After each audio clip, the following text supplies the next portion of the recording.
ಅಂಧರ ವಾದ್ಯಗೋಷ್ಠಿ YouTube ಚಾನಲ್ನ ಸಮಸ್ತ ವೀಕ್ಷಕರಿಗೆ ರವಿರಾಜ್ ಮಾಡುವ ನಮಸ್ಕಾರಗಳು. ನೀವಿನ್ನು ನಮ್ಮ ಚಾನಲ್ ಫಸ್ಟ್ ಟೈಮ್ ನೋಡ್ತಾ ಇದ್ದೀರಾ? ಪ್ಲೀಸ್ ಸಬ್ಸ್ಕ್ರೈಬ್ ಮಾಡಿ, ಪಕ್ಕದಲ್ಲಿ ಕಾಣುವ ಬೆಲ್ ಐಕಾನ್ ಪ್ರೆಸ್ ಮಾಡಿ ನಾವು ಮಾಡುವಂತಹ ಎಲ್ಲ ವಿಡಿಯೋಗಳ ನೋಟಿಫಿಕೇಶನ್ ಪಡೆಯಿರಿ. ನಾವು ಮಾಡುವಂಥ ವಿಡಿಯೋ ನಿಮಗೆ ಇಷ್ಟ ಆದರೆ ಲೈಕ್ ಮಾಡಿ, ಕಾಮೆಂಟ್ ಮಾಡಿ, ಶೇರ್ ಮಾಡಿ. ಸಂಪೂರ್ಣ ರಾಮಾಯಣ ಭಾಗ 100. ರಾಮ ರಾಜ್ಯಭಾರ. ಶ್ರೀರಾಮನು ಭೂಮಿಯಲ್ಲಿ 11,700 ವರ್ಷಗಳ ಕಾಲ ರಾಜ್ಯಭಾರ ಮಾಡಿದನು. ಸೀತಾ ಸಹಿತವಾಗಿ 11,000 ವರ್ಷಗಳ ಕಾಲ ರಾಜ್ಯಭಾರ ಮಾಡುತ್ತಾನೆ. ಎಷ್ಟು ಚೆನ್ನಾಗಿ ರಾಜ್ಯಭಾರ ಮಾಡಿದ್ದಾನೆ ಎಂದರೆ ರಾಮರಾಜ್ಯ ಎಂದು ಇಂದಿಗೂ ಪ್ರಸಿದ್ಧಿ ಪಡೆದಿದೆ. ರಾಮ ರಾಜ್ಯಭಾರ ಮಾಡಬೇಕಾದರೆ ಎಲ್ಲಿಯೂ ದುಃಖವೇ ಇರುತ್ತಿರಲಿಲ್ಲ, ಎಲ್ಲಿಯೂ ವಿಧವೆಯರು ವಿದುರರು ಇರುತ್ತಿರಲಿಲ್ಲ, ಗಂಡ ಹೆಂಡತಿಯರು ಸದಾ ಜೊತೆಯಲ್ಲಿಯೇ ಇರುತ್ತಿದ್ದರು.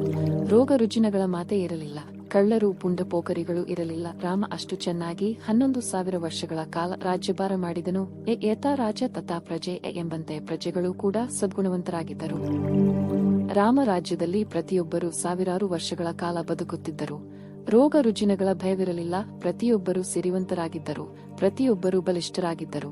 ಬಯಸಿದ್ದೆಲ್ಲ ಸಿಗುತ್ತಿತ್ತು, ಯಾವುದನ್ನು ಬಯಸಬಾರದು ಅದನ್ನು ಬಯಸುತ್ತಿರಲಿಲ್ಲ. ಜನರಲ್ಲಿ ಯಾವುದೇ ದೋಷವಿರಲಿಲ್ಲ, ಕಾಮ ಕ್ರೋಧ ಮದ ಮತ್ಸರಗಳಿಗೆ ಜಾಗವಿರಲಿಲ್ಲ.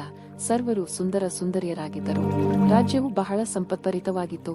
ಆ ಸಂದರ್ಭದಲ್ಲಿ ಭೂಮಿಯೂ ಕೂಡ ಫಲವತ್ತತೆಯಿಂದ ಕೂಡಿದ್ದು ಸಾಕಷ್ಟು ಕೊಡುತ್ತಿತ್ತು. ಹಸುಗಳು ಯಥೇಚ್ಛವಾಗಿ ಹಾಲು ಕೊಡುತ್ತಿದ್ದವು. ವಾತಾವರಣವೂ ಕೂಡ ಬಹಳ ಶುದ್ಧವಾಗಿತ್ತು. 6 ಋತುಗಳು ಒಟ್ಟಿಗೆ ಇದ್ದವು. ಯಾರೊಬ್ಬರೂ ಕೂಡ ಅಧಾರ್ಮಿಕರಾಗಿರಲಿಲ್ಲ. ಯಾರೊಬ್ಬರಿಗೂ ಮಕ್ಕಳಿಲ್ಲ ಅಥವಾ ದುಷ್ಟ ಮಗಳು ಇರುತ್ತಿರಲಿಲ್ಲ. ಕೆಟ್ಟ ಗಂಡ ಹೆಂಡತಿಯರು ಇರುತ್ತಿರಲಿಲ್ಲ. ಎಲ್ಲರೂ ಆಸ್ತಿಕರಾಗಿದ್ದರು, ಭಗವದ್ಭಕ್ತರಾಗಿದ್ದರು.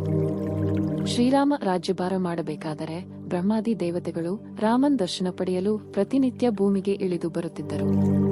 ನಂತರ ಶ್ರೀರಾಮಚಂದ್ರನು ಲಕ್ಷ್ಮಣನಿಗೆ ಯುವರಾಜ ಪಟ್ಟಾಭಿಷೇಕ ಮಾಡಿಸಿಕೊಳ್ಳುವಂತೆ ತಿಳಿಸುತ್ತಾನೆ.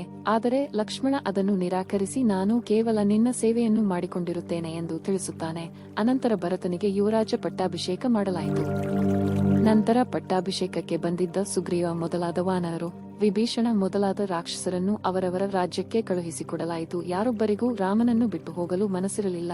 ಆಗ ರಾಮನು ಪ್ರತಿಯೊಬ್ಬರೂ ಅವರವರ ಕರ್ತವ್ಯವನ್ನು ಮಾಡುವುದು ನನಗೆ ಇಷ್ಟ, ಹಾಗಾಗಿ ತಮ್ಮ ತಮ್ಮ ರಾಜ್ಯಕ್ಕೆ ಹಿಂತಿರುಗಿ ಎಂದು ಆಜ್ಞೆ ಮಾಡುತ್ತಾನೆ. ಮಧುವನದ ಋಷಿಮುನಿಗಳು ಒಟ್ಟಾಗಿ ಬಂದು ರಾಮ ಲವಣಸುರ ಎಂಬ ರಾಕ್ಷಸ ಋಷಿಮುನಿಗಳಿಗೆ ಪೀಡೆಯನ್ನು ಕೊಡುತ್ತಿದ್ದಾನೆ, ಅವನನ್ನು ಸಂಹಾರ ಮಾಡಬೇಕು ಎಂದು ಕೇಳಿಕೊಂಡರು. ಆಗ ಶತ್ರುಘ್ನ ಮುಂದೆ ಬಂದು, ಅಣ್ಣ, ನನಗೊಂದು ನಿನ್ನ ಸೇವೆ ಮಾಡುವ ಅವಕಾಶ ಕೊಡು, ಆ ಲವಣಸುರನ ಕೊಂದು ಋಷಿಮುನಿಗಳನ್ನು ರಕ್ಷಿಸುತ್ತೇನೆ ಎಂದನು. ಆಗ ರಾಮನು ಸರಿ ಎಂದು ಒಂದು ದಿವ್ಯವಾದ ಬಾಣವನ್ನು ಕೊಡುತ್ತಾನೆ. ಸೃಷ್ಟಿಯ ಆದಿಯಲ್ಲಿ ಮಧುಕೈಟಪರನ್ನು ಸಂಹರಿಸಿದ ಬಾಣ ಇದು ಎಂದು ಕೊಡುತ್ತಾನೆ. ಮುಂದುವರಿಯುತ್ತದೆ. ಜೈ ಶ್ರೀರಾಮ್. ಶ್ರೀ ಕೃಷ್ಣಾರ್ಪಣಮಸ್ತು. ಸಂಪೂರ್ಣ ರಾಮಾಯಣ. ಸರ್ವೇ ಜನಃ ಸುಖಿನೋ ಭವಂತು. ಲೋಕ ಸಮಸ್ತ ಸುಖಿನೋ ಭವಂತು.